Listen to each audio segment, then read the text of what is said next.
Kolkata port क्षेत्र में तृणमूल कांग्रेस के वरिष्ठ नेता फिरहाद हकीम के समर्थन में कल शाम महानगर कोलकाता के वार्ड नंबर 134 गार्डन रिच इलाके में एक विशाल जनसभा का आयोजन किया गया।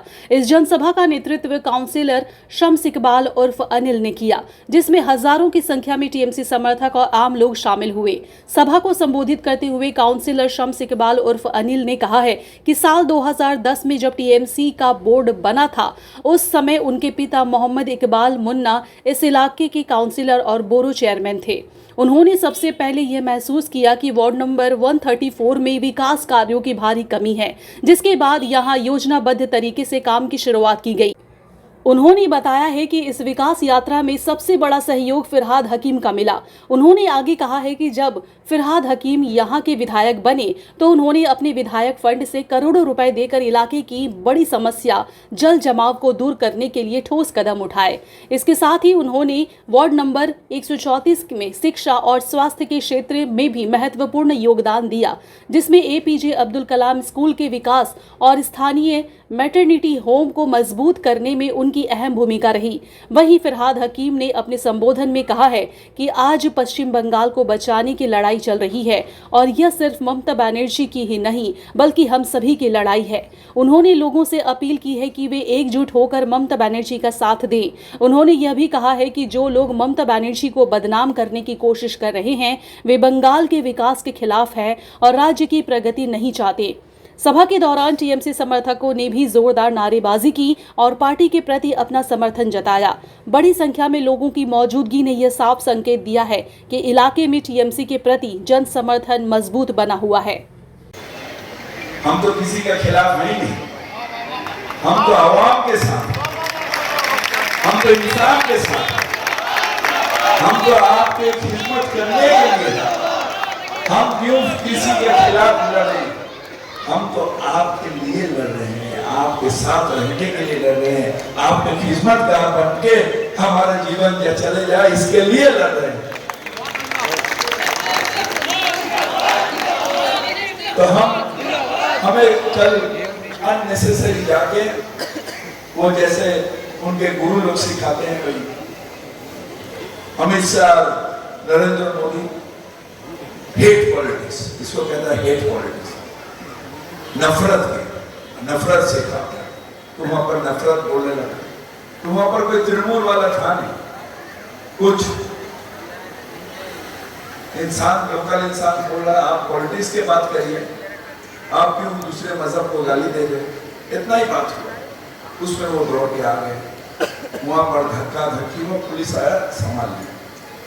फिर पुलिस उन लोगों को बोला, वो मोहितपुर के इंसान को, जो आप लोग कोई कुछ देना है तो डेपुटेशन देकर थाना में जाइए, रास्ता में ऐसे बात नहीं। तो हमारे पार्टी के कई लड़के और उनके साथ गए थाना, फिर से थाना में आके मारना शुरू कर दिया और ऐसा मारा जो पुलिस इंजर्ड हो गया। सोचिए एक पार्टी, कैसा पार्टी जो पुलिस को इंजर्ड कर दे रहा है, ये हालत आज है। ठीक है, कोई बात नहीं, क्योंकि आवाम सब समझती है, आवाम सब देख रही है। बहुत आदमी हमें कहता है, जोगी जी कहा जो अगर बीजेपी आएगा तो बॉबी हकीम का हालत वो क्या खान, आजम खान का तरह कर देगा। यूपी के आजम खान, उसका जो हालत हुआ, हमको हमारा वही हालत है। हम कहा हमसे प्रेस वाला था, तो मैं कहा अल्लाह छोड़ के किसी के सामने हम ना झुकते हैं। अगर डरते हैं तो सिर्फ बाबा दीवार से डरते हैं। आप हमें आजाद खान बनाइए या सामने सूली में चढ़ा दीजिए, आपके सामने सर नहीं झुकेगा। सिर्फ एक खुदा के साथ होगा, किसी के सामने सर नहीं।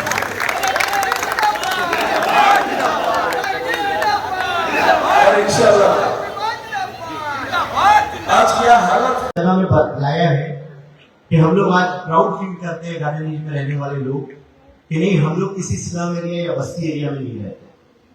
सीपीएम की गवर्नमेंट जब यहाँ पे थी, 35 साल हुकूमत, जब उनका रूल हुआ करता था यहाँ पे, तो जिस बाजार में आज हम खड़े होकर आपके सामने स्पीच दे रहे हैं, यहाँ 34 के रहने वाले लोग, इस वार्ड के रहने वाले लोग, जो बुजुर्ग हजरात होंगे, सीनियर लोग होंगे, वो लोग आप सबको, नई जनरेशन को बता सकते हैं कि इस बाजार का क्या हालात होता था और ये क्या हाल होता था। बारिश जब होती थी तो इसी बाजार में पूरा मिट्टी का हुआ करता था, ये पूरा कच्चा रहता था। हर वार्ड, हर गाड़ी के अंदर कच्चा मकान हुआ करता था। किसी घर में वाटर पाइपलाइन का कनेक्शन नहीं था, किसी घर का सही ड्रेनेज सिस्टम नहीं था। हर बाड़ी के अंदर कच्चा मिट्टी हुआ करता था। इस बाजार का ऐसा हाल होता था कि जहाँ पे हम लोग खाने की सामान खरीदते हैं, अपने बच्चे को अच्छा खाना खिलाएंगे, वहां पे इतने गंदगी में हम लोगों को बाजार करना पड़ता था।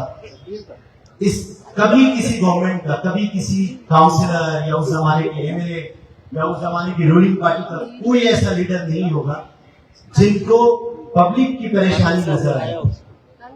वो दो लोग थे जो वाकई इस वार्ड के लोगों का दर्द समझे।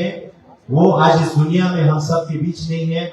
मेरे पापा मोहम्मद इकबाल और हम सब के बीच हैं फरहाद हकीम साहब, हमारे हाथी लगी बने। ये दो शख्सियत ने इस वार्ड की जिम्मेदारी को लिया था 2009 में, 2010 में, और आज आप सबके सामने ये वार्ड यहाँ जाके खड़ा है।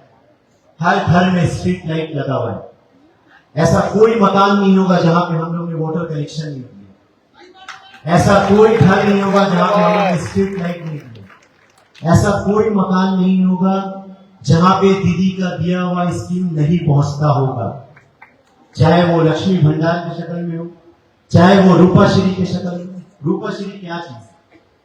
एक जमाना ऐसा हुआ करता था, मैं बहुत छोटा था उस समय, तो मेरे पापा लोगों के बीच में रहते थे, वो लीडर थे, लोगों के मसले को सुनते थे, तो हम लोग उनके बगल में बैठे रहते थे। बहुत सारे लोग अपने ऐसे आते थे प्रॉब्लम्स को लेकर कि नहीं मेरी बच्चियों का शादी है, तो एरिया के लोग उनको हेल्प करते थे, उस फैमिली को हेल्प करते थे, उसके लिए चंदा उठाया जाता था।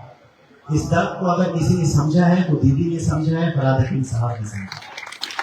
तभी तो ये स्कीम लाया था कि हमारी माँ बहनों को किसी के घर हाथ फैलाने की जरूरत नहीं है।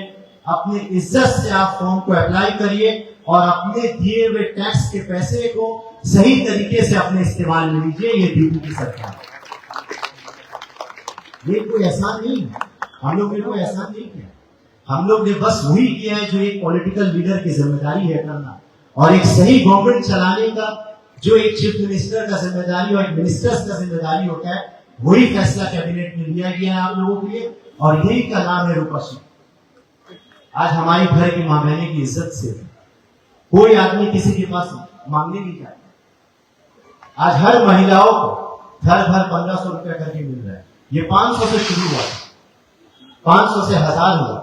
जैसे जैसे गवर्नमेंट का बजट को एक्सरसाइज हुआ, उस तरीके से गवर्नमेंट समझा कि नहीं हमारे पास और पैसा है तो हम लोगों को 1500 देता है। तो गवर्नमेंट ने ये फैसला लिया कि आप लोगों का दिया हुआ टैक्स का पैसा आपको किस तरह से आपको बेनिफिशियरी बनाया जाए, या आपको किस तरह से रिटर्न दिया जाए। तो ये आप लोगों के लिए काम किया। आज बीजेपी का कोई नेता आता है, अपना बंगाल में मैनिफेस्टो लाता है, आपने सुना होगा बहुत सारे लोग कि हम लोग बंगाल में आएंगे तो 3000 रुपया करके महिलाओं को देंगे। मैं उन सब नेता से पूछना चाहता हूं, क्या बिहार के लोगों ने कोई गुनाह किया था आपको लाकर? यूपी के लोगों ने कोई गलती किया था आपको लाकर? क्यों गुजरात के लोगों ने कोई गलती किया? हमारी माँ बहनें वहां पर भी तो है, बहुत भरोसा जताया आपको। यूपी की माँ बहनों को तो पहले 3000 दे दीजिए, बिहार दे दीजिए, आसाम दे दीजिए, गोवा में दे दीजिए, मध्य प्रदेश में दे दीजिए, यूपी में दे दीजिए, दिल्ली में दे दीजिए। उसके बाद बंगाल में आके लोगों को सपना दिखाई देगा। जिन लोगों ने आप पे पहले भरोसा जताया है, पहले उनको फुलफिल करके आइए, उसके बाद झूठा वादा यहाँ पे करिए। बंगाल की महिलाओं ने दीदी का स्कीम का पूरा बेनिफिट उठाया है, और उनका भरोसा सिर्फ और सिर्फ एक ही चीफ मिनिस्टर में है, वो है ममता बनर्जी और कोई नहीं।